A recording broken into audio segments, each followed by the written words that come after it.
સ્વાગત છે મારા કિચનમાં આપ સર્વેનું। આજે આપણે બનાવવા જઈ રહ્યા છીએ વિન્ટર સ્પેશિયલ ગુજરાતીઓના ફેવરિટ એવા અડદિયા। પ્રથમ અડદિયા બનાવવા માટે એક કડાઈમાં આપણે અડધી વાટકી જેટલું દૂધ અને 2 ચમચી ઘી સહેજ ગરમ કરી લઈશું। તો હેલો ફ્રેન્ડ, આજે આપણે અડદિયા બનાવવા જઈ રહ્યા છીએ। તો એના માટે મેં આજે 500 ગ્રામ અડદની દાળનો કરકરો લોટ લીધો છે।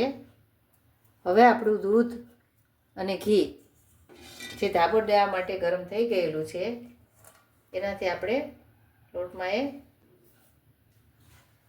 હવે આપણે હળવા હાથે દૂધ અને ઘીના મિશ્રણને લોટ સાથે મેળવી દેવાનું છે। ગુજરાતીમાં લોકો આને ધાબો દેવો કહેવાય, ઘી અને દૂધ અને લોટ।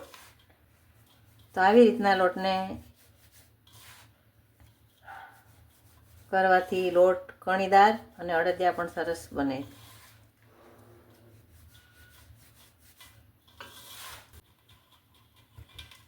અને 10 મિનિટ આપણે આ લોટને રેસ્ટ આપવાનો છે અને એક બાજુ મૂકી દઈશું।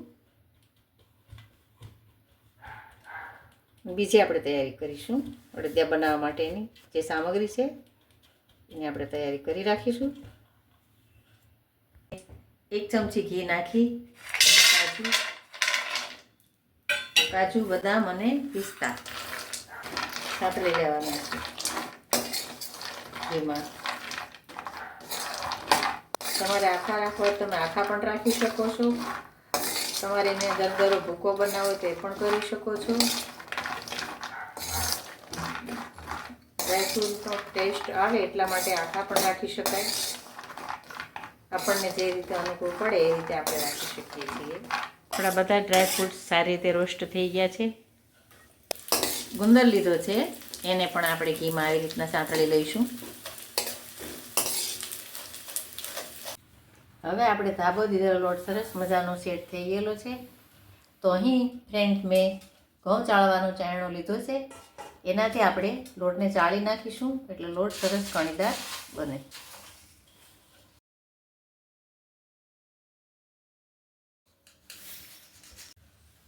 તો ફ્રેન્ડ્સ, આપણો કણીદાર લોટ તૈયાર થઈ ગયો છે। હવે આપણે અહીં મેં જાડા તળિયાવાળી કડાઈ લીધી છે, એ સ્લો ગેસ રાખી અને આપણે લોટને શેકવાનો છે। ફ્રેન્ડ્સ, મેં 250 લોટની સામે 250 ઘી લીધું છે, એમાં આપણે ધીમા તાપે લોટને શેકવાનો છે।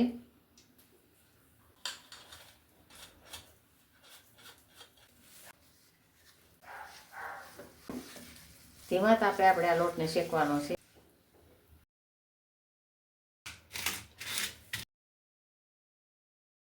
પણ અધકચરો ભૂકો કરી નાખ્યો છે। મિત્રો, ટેસ્ટી અને સ્વાદિષ્ટ અડદિયા શિયાળાની ઠંડીમાં હેલ્થ માટે ખૂબ જ ફાયદાકારક હોય છે અને એમાંય ખાસ કરીને ઘરે બનાવેલા। ધીરે ધીરે આપણો લોટ શેકાઈને હલકો થઈ રહ્યો છે, કલર પણ આવી રહ્યો છે અને એમાંથી સુગંધ પણ સરસ મજાની આવી રહી છે। આમને આમ એને 10-15 મિનિટ સુધી આપણે મીડિયમ લો પર આપણે શેકતા રહેવાનું છે।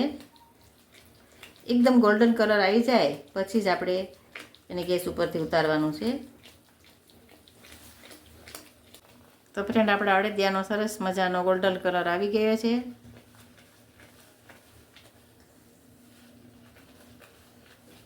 હવે આપણે એમાં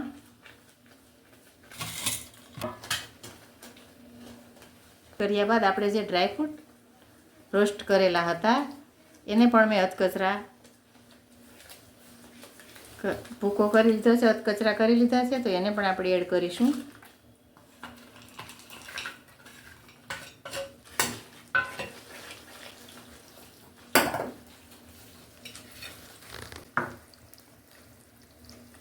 ત્યારબાદ મેં અહીં 1 વાટકી ટોપરાનું છીણ લીધું છે, એકદમ ખમણેલું ઝીણું।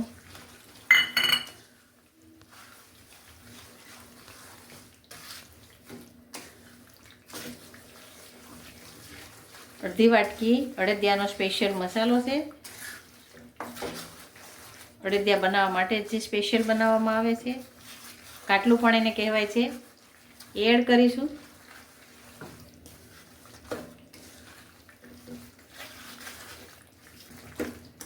અને એલચી અને જાયફળનો પાવડર છે, એને પણ આપણે એડ કરવાના છે.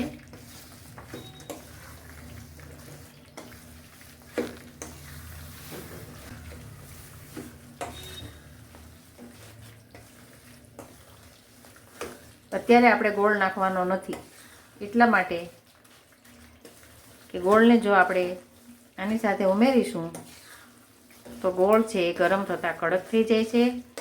એટલે આ તમામ મિશ્રણ એકરસ થઈ જાય પછી આપણે નીચે ઉતારી લઈશું ગેસ બંધ કરીને, અને ત્યારબાદ આપણે એમાં ગોળ એડ કરવાનો છે.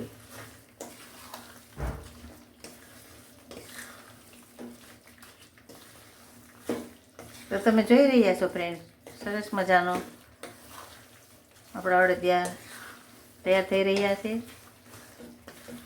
સરસ મજાની સ્મેલ પણ આવી રહી છે, અને એમાંય તે ખાસ ઘરે બનાવેલા જે અડદિયા છે એની કંઈ મજા ઓર જ હોય છે.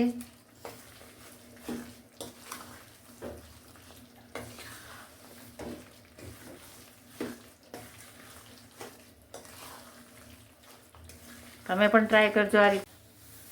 હવે ફ્રેન્ડ, મેં 1 વાટકો દેશી ગોળ લીધો છે, એને આપણે આમાં એડ કરવાનો છે. ધીમે ધીમે બધો જ ગોળ ઓગળી જશે.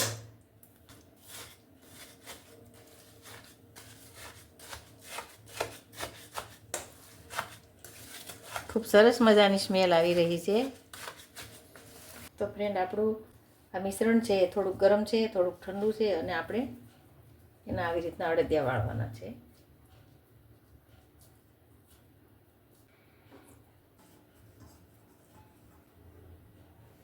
એ રીતે આપણે બધા અડદિયા બનાવી લેવાના છે. તો તૈયાર છે આપણા હેલ્ધી અને ટેસ્ટી એવા અડદિયા. મિત્રો, તમને જો મારી આ રેસીપી પસંદ આવે તો મારી ચેનલને લાઈક કરજો, ચેનલને સબસ્ક્રાઈબ કરજો. આવજો.